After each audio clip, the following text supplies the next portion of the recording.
The Terran exploration vessel Seraphim glided silently into orbit around a planet no human had ever touched.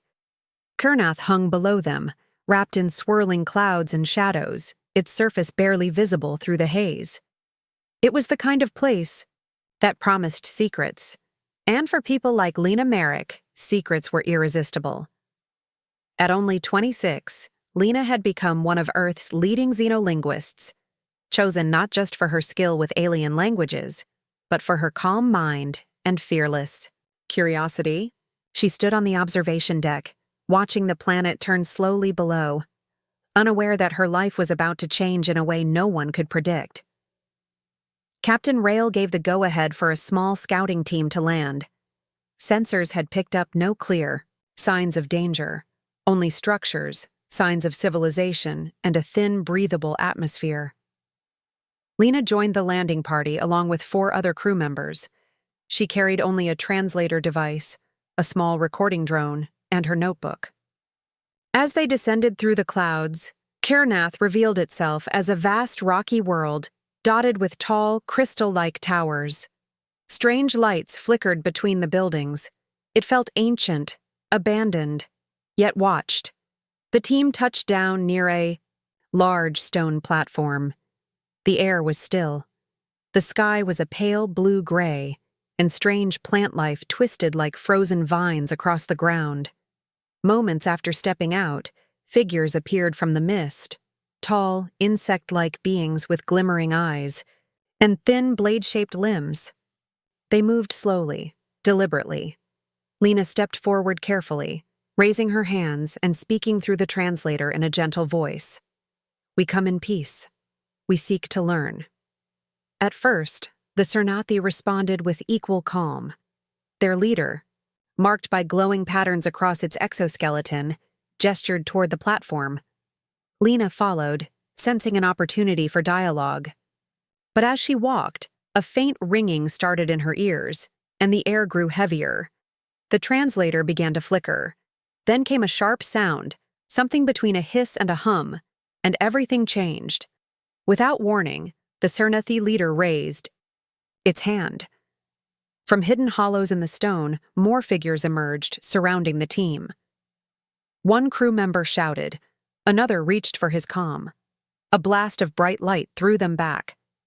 Lena saw her friends being pulled away, but she could not move. Her legs felt frozen, her vision blurred. The last thing she saw before losing consciousness was the tall insectoid leader reaching toward her, its eyes glowing brighter than before. Back on the Seraphim, alarms screamed through the ship. Commander Idris Vance watched the feed from the landing team's drones in growing horror. It had all happened so fast, too fast. The crew on the surface had no time to respond properly. In seconds, the Cernathi had taken Lena and scattered the rest of the team. Only 2 made it back to the shuttle.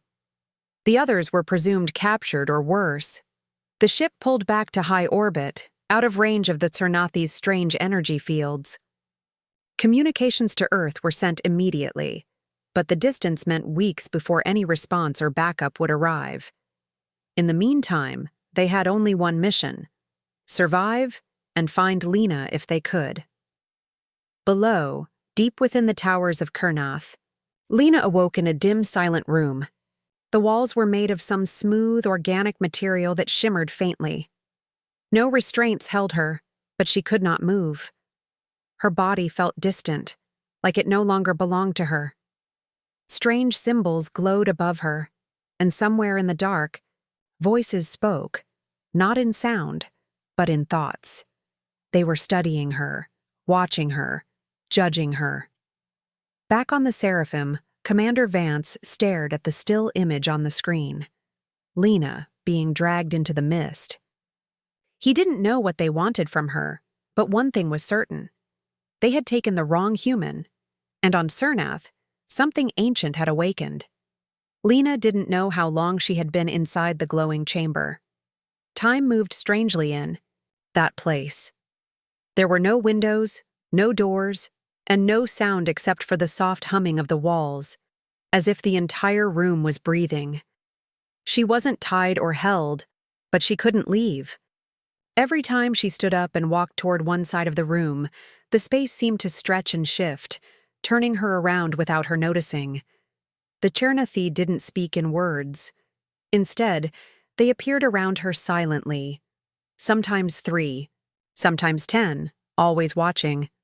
One would step forward, lift a thin hand, and Lena would feel a wave of cold sweep through her mind. Not pain exactly, but like her thoughts were being weighed, measured. They did this again and again, each time longer and deeper, asking questions not with speech, but through feelings and images that she didn't always understand. They showed her fire, stars, ancient battles, strange creatures wrapped in shadow, and a shape, humanoid, glowing, burning from within. Then they would look at her, as if expecting something. Lena could only guess what they wanted, but she remained calm. She spoke kindly, tried to show she meant no harm, that she was not a threat. But her words meant little here.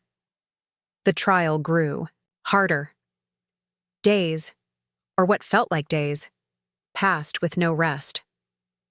Lena began to weaken. The air grew thinner, the lights harsher. Her body trembled with exhaustion, and the strange pulses of energy from the Cernathi probes left her dizzy and drained. But she never lashed out. She remembered her training, remembered her purpose. She was here to understand, not to fight. Still, she could feel it.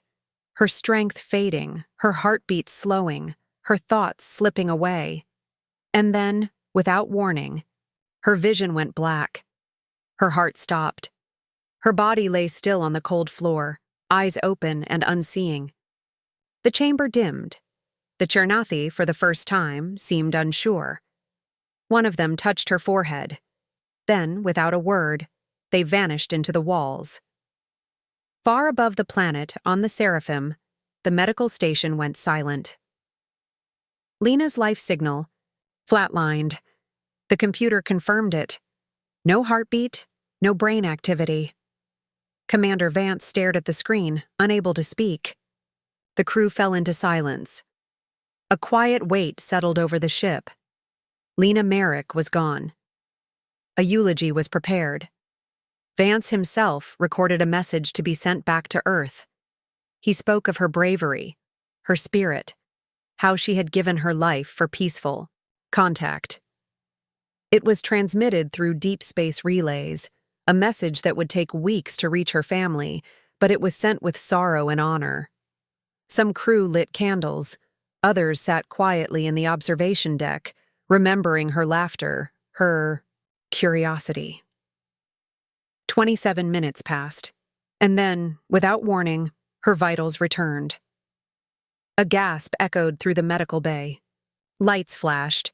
The computer issued a new report. Life signs detected. Weak, but rising. On Cernath, Lena's eyes opened. Her body still felt heavy, but her mind was clear. Too clear. She sat up slowly. The chamber was empty now. The walls, once smooth, were now etched with glowing symbols, written in lines she had never seen before but somehow understood. They spoke of return, of awakening, of a cycle not yet complete. Lena touched her chest. Her heart beat strong. Her breath was steady. She felt different. Her thoughts moved faster. Her senses were sharper. She could hear the hum of the chamber like a voice in the distance, calling her by a name she didn't know. The Chernathi did not return. They seemed to fear her now. She walked through the corridors alone, and no one stopped her. She reached the surface without resistance, where a rescue team from the Seraphim waited, shocked to find her alive. Lena looked up at the stars as she was taken aboard, her face calm, but her eyes distant. Something had touched her in those 27 minutes, something beyond science or language. She didn't understand it yet, but deep inside, she knew this was only the beginning. Whatever had brought her back had not finished its work. Commander Idris Vance had seen many strange things during his time among the stars, but nothing prepared him for the moment Lena Marique stepped back onto the Seraphim. She looked like herself. Same eyes, same quiet strength. But there was something behind her gaze now, something that didn't belong to this world. The rescue mission had been fast and quiet, carried out under heavy shielding to avoid Chernathi detection. The alien guards had not resisted. In fact, they had simply moved aside, as if they were letting her go. That alone was strange, but the real mystery began after Lena returned. She walked calmly through the corridors of the ship, barely speaking, her eyes scanning everything like she was seeing it for the first time. The crew was relieved, but uneasy. It felt like they had brought back someone different. In the medbay, doctors performed full scans. Physically, Lena was healthy, healthier than before, in fact. Her cells showed signs of renewal. Her heartbeat was stronger. But the strangest discovery came when they scanned her brain. Subtle patterns, almost like new neural pathways, had formed in the deep regions of her mind. Areas that had been inactive in humans until now.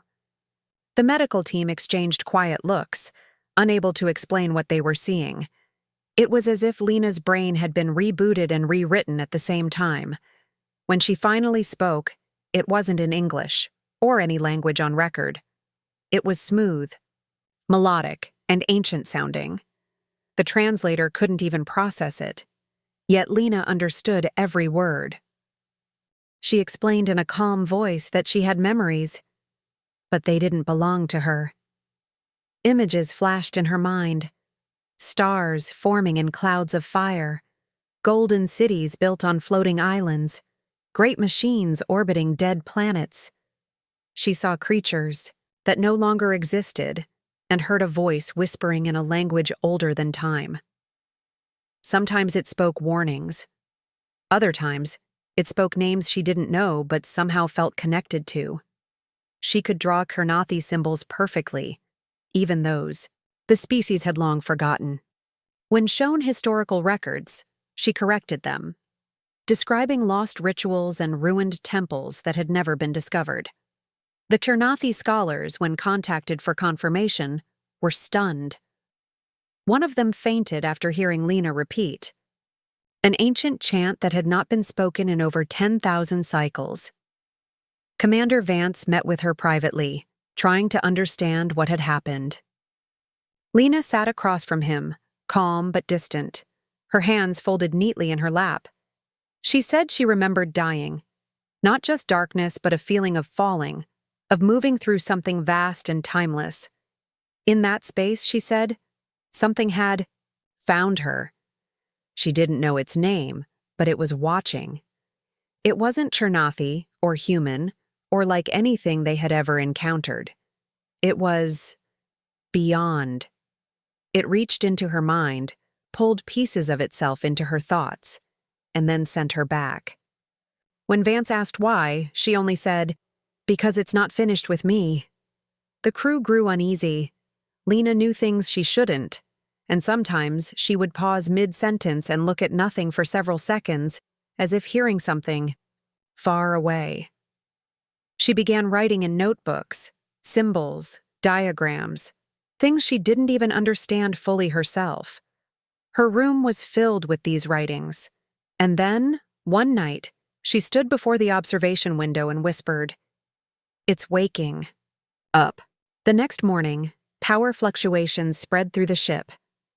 A strange signal began pulsing from the surface of Cernath. The gate, the ancient structure Lena had died near, was activating. No one knew what it meant yet, but one thing was clear.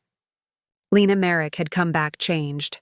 Her memories were no longer just hers, and whatever had touched her in death had left a part of itself behind. The crew watched her with quiet respect and fear. She was human, yes, but now she was also something more.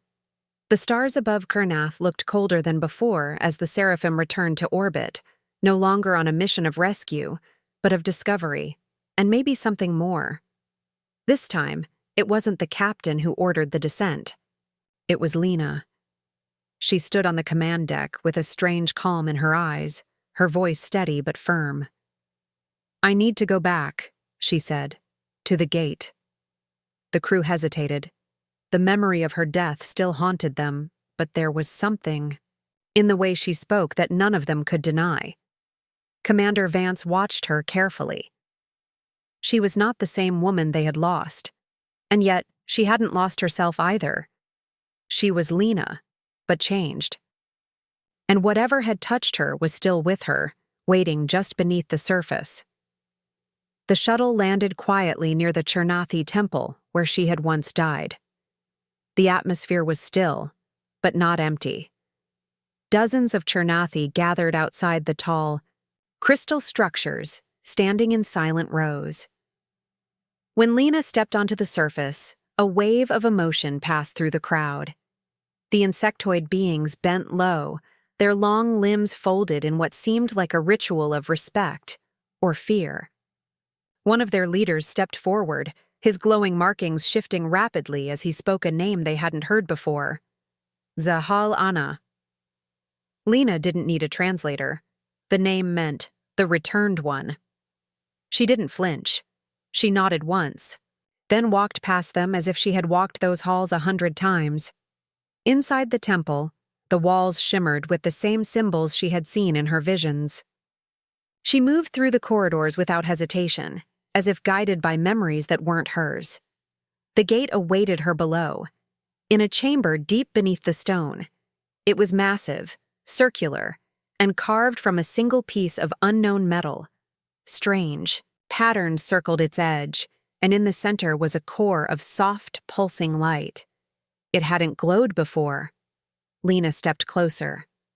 As she approached, the hum deepened, and the symbols around it began to shift and glow. She could feel something reaching toward her, not a threat, but a welcome. The room grew warmer, the air thicker with energy. Through the fragments in her mind, Lena finally saw the truth. Long before the rise of human civilizations, before Earth had formed continents, the Chernathi had been chosen as watchers. They were once servants of an ancient race called the First Flame, beings of knowledge and power who traveled through stars not in ships, but through thought and light. They had built the gates, not as weapons, but as tests, left behind for those who might one day awaken to purpose. Most species failed. Some feared, others tried to control. The Chernathi, in their fear, had forgotten the truth and twisted it into legend.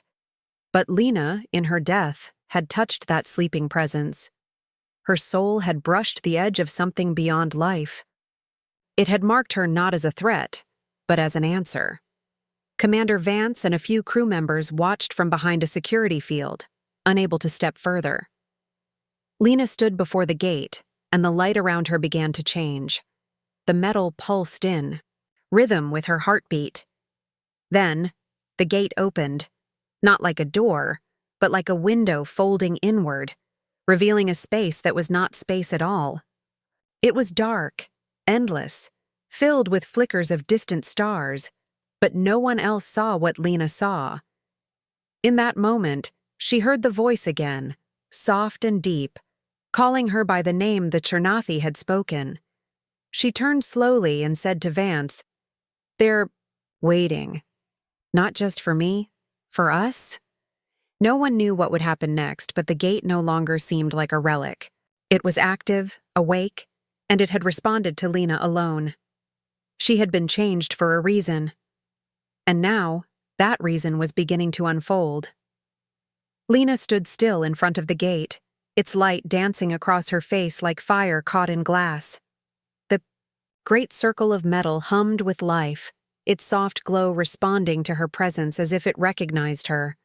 Around her, the ancient chamber seemed to breathe, alive in a way no machine should be. It was not just a device. It was a test, a trial, left behind by something older than the stars.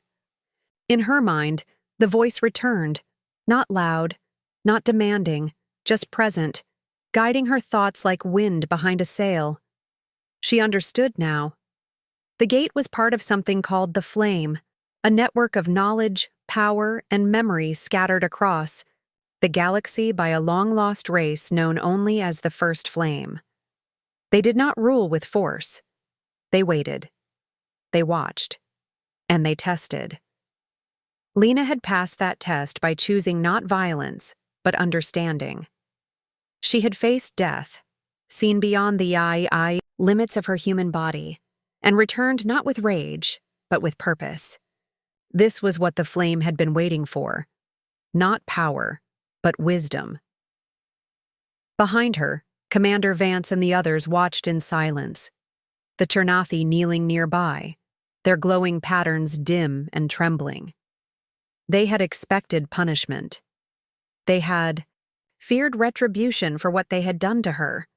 But Lena didn't come back to take revenge. She turned to face them all, her voice clear and calm, stronger than ever before. "This is not about revenge," she said. "It's about what comes next." Her words echoed through the chamber. The Chernathi looked up, confused but relieved. Even Vance took a step forward, surprised. Lena walked toward the Chernathi leader and offered her hand, not as a threat, but as a gesture of peace. The leader hesitated, then gently touched her palm with one of his limbs. In that moment, something shifted. The air warmed. The gate pulsed brighter. She spoke again, this time, not only to the aliens but to the universe itself. "We are ready to learn. We don't seek to conquer. We seek to understand." The gate responded with a low hum that echoed through the stone walls, growing louder and deeper, like a great heart waking after a long sleep.